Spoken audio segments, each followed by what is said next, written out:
We're taking a look at this 2023 Transcend Xplor 315BH. I'll put all the details right here and we'll check everything out. Starting off here in the front, we have your master bedroom. You're going to have a queen size bed, plenty of walking room around here. You're going to have a bit of storage underneath, and we can take a look at that at the end of the video. AC right up top, so you'll stay nice and cool. You have the shelf overhead to give you a bit of extra storage.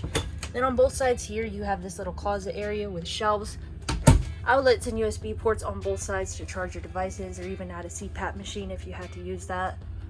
TV hookups right over here, and then you have this additional closet storage, just so you'll have your hanging closet storage in there and some extra drawer space down below. Easy access into your bathroom here.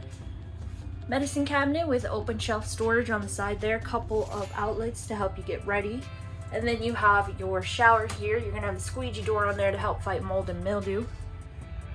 And then stepping into your kitchen and dining area as well as entertainment section, you have a really cool floor plan here. So you can see you have this kind of sectioned off here. So your kitchen area, you have this stainless steel sink, so single bay sink, so easy to do your dishes. You have extra counter space all the way around, outlets on both sides if you needed to add in appliances. 3-burner cooktop and oven, huge pots and pans drawer there, drawer storage down below, plenty of overhead cabinet space as well. And then on this side here, you can see this little bar extension here, so you can definitely add in a couple bar stools here if you wanted to have some extra seating here in this area, as well as having extra counter prep space. Entertainment section here, you've got your TV mounted right in the middle there.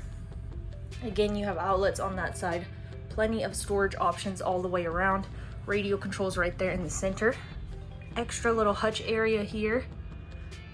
And then you have this nice 3-seater sofa, reclining seats, huge window right behind there, bringing in some natural lighting. You've got the 8 cubic foot fridge here that's going to run on 12 volts. And then this is a bunkhouse model, so you step back here. So you have your booth dinette back here. That'll fold down to another bed. You have the bunk up top that is flipped up currently to give you headspace. And then you have an opposing bunk here, as well as an oversized bunk down below. Tons of drawer storage, so you can definitely use this as a kids or guest room. And then you have placement on TV and a couple of USB ports in here as well. So really cool floor plan, super spacious for a travel trailer. Let's take another look at everything and step outside.